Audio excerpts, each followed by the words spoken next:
Olá, sejam muito bem-vindos ao podcast do projeto Orai Sem Cessar. Eu sou Michele Munaretti. Como eu já tenho informado, foi lançado o livro do projeto Orai Sem Cessar. Hoje nós vamos continuar a leitura do livro As Sete Igrejas do Apocalipse, Qual Delas é Você?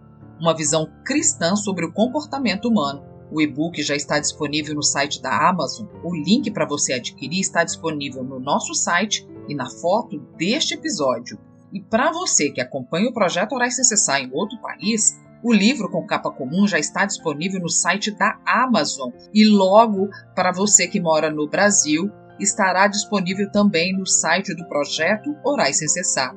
Nós terminamos na semana passada o capítulo 3. Hoje vamos começar o capítulo 4, Introdução ao Apocalipse.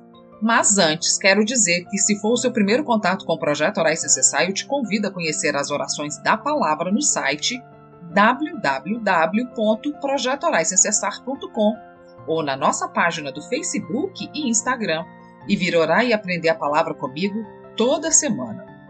Livro As Sete Igrejas do Apocalipse, Qual Delas é Você? Capítulo 4. Introdução ao Apocalipse. Bem, acabadas as explicações, vamos para Apocalipse interpretar as mensagens enviadas às sete igrejas. Começando a leitura do texto de Apocalipse, capítulo 1. Título, autor e assunto do livro.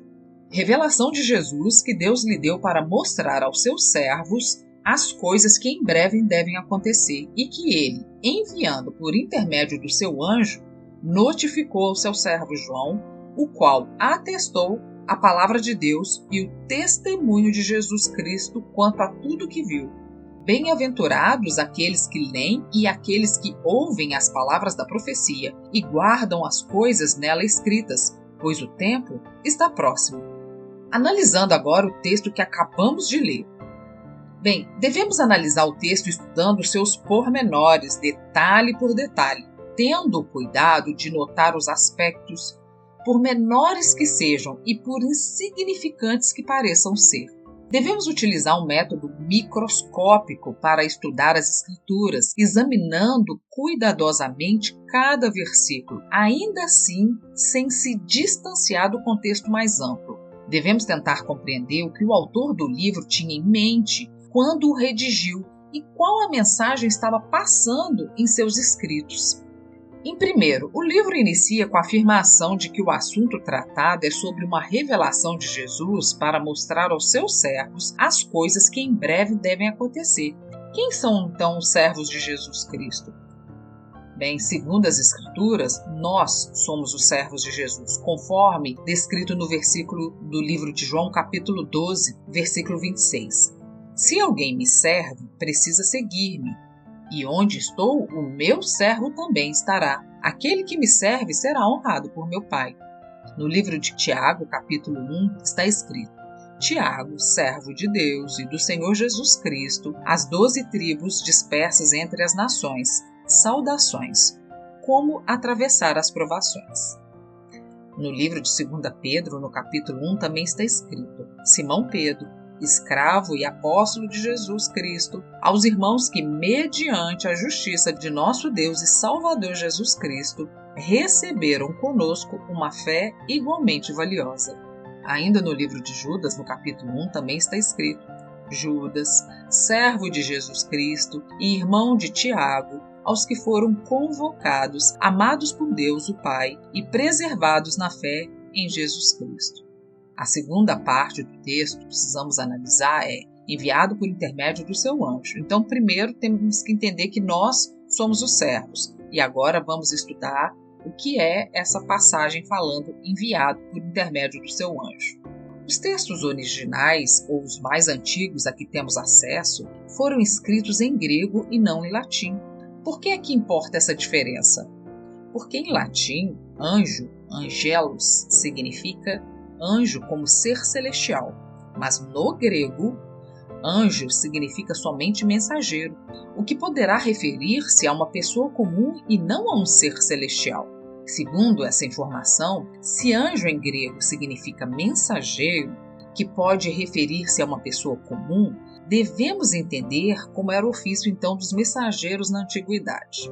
Na antiguidade, os mensageiros desempenhavam um papel crucial na transmissão de informações e no desenrolar dos eventos históricos. Eles eram responsáveis por levar mensagens que transformaram o rumo da humanidade. Os pombos-correios são um exemplo icônico de mensageiros da antiguidade. Eles eram usados em várias civilizações, incluindo os romanos e gregos. No Império Romano, foram construídas estações fixas a intervalos regulares, onde os mensageiros se revezavam a pé ou a cavalo. Os persas também usavam cavaleiros como mensageiros, enquanto os fenícios transmitiam mensagens por meio de pombos e andorinhas. Diante de tal explicação, a frase "enviando por intermédio do seu anjo", a palavra anjo, eu creio, está se referindo ao próprio João, por dois motivos. Primeiro, porque na continuação da leitura do texto do capítulo 1, verso 11, o próprio Senhor Jesus diz: "O que vês, escreve em livro e manda às 7 igrejas, Éfeso, Esmirna, Pérgamo, Tiatira, Sardes, Filadélfia e Laodiceia." Ou seja, o próprio João seria o mensageiro que enviaria a mensagem às 7 igrejas. E como eu já tinha dito, não se esqueça de que a Bíblia é a melhor intérprete de si mesma. Isto é, a Bíblia interpreta a própria Bíblia. Segundo motivo, porque na gramática, essa frase "enviando por intermédio do seu anjo" é uma oração intercalada ou interferente. As orações intercaladas ou interferentes são independentes sintaticamente. Elas se interpõem a outras orações expressando uma ressalva, um comentário, uma observação ou uma opinião. E se retiradas da frase, elas não alteram o sentido. Se retirarmos essa oração da frase, ficaria: revelação de Jesus Cristo que Deus lhe deu para mostrar aos seus servos as coisas que em breve devem acontecer, e que ele notificou ao seu servo João, o qual atestou a palavra de Deus e o testemunho de Jesus Cristo quanto a tudo o que viu. Então, o que nós retiramos "enviando por intermédio do seu anjo", retirando essa frase, a frase inicial não perde o sentido. A primeira parte da frase é a que contém a mensagem principal que se quer passar. A segunda, que foi retirada, no entanto, foi incorporada à primeira com parênteses ou vírgula para acrescentar um comentário. Além do que, devemos entender que sempre que traduzimos de uma língua para outra e depois para outra, ainda o que fazemos é aproximar o máximo possível para se ter entendimento daquilo que foi dito originalmente. Para explicar melhor, as línguas como o grego, russo, alemão, latim, dentre outras, são línguas declináveis. Em português, por exemplo, a ordem habitual é sujeito, predicado e complementos. Em latim ou grego, essa ordem não é fixa. Muito embora as gramáticas costumam dizer que o predicado vem no final da frase, isso nem sempre se verifica, sendo várias as razões que levam à inexistência de uma ordem fixa das palavras numa frase. Quando ainda buscamos a etimologia da palavra notificar, que tem origem no latim notificare, formada pela junção de notus, que significa notícia, e facere, que significa fazer, indicando a ação de tornar conhecido, comunicar algo a alguém de forma oficial ou legal. E a etimologia da palavra atestar, que vem do latim attestare, que significa confirmar, testemunhar. Por consequência, atestado pode ser entendido como uma forma de comprovar e certificar a veracidade de algo, garantindo a fidelidade dos fatos. Fico ainda mais convencida que a tradução da frase então seria: revelação de Jesus Cristo que Deus lhe deu para mostrar aos seus servos, nós, as coisas que em breve devem acontecer e que ele, enviando através do seu mensageiro João, o fez tomar ciência, o qual confirmou a palavra de Deus e o testemunho de Jesus Cristo quanto a tudo o que viu. Vou te pedir para que leia no site do Projeto Orais Sem Cessar essa parte do capítulo 4, onde eu explico que o mensageiro, o anjo mensageiro, na verdade, era João. Anjo significa mensageiro e não ser celestial, para que fique bem claro o que eu quero tratar no livro As 7 Igrejas do Apocalipse. Por hoje é só, eu vou esperar você na próxima semana para continuarmos a leitura do capítulo 4.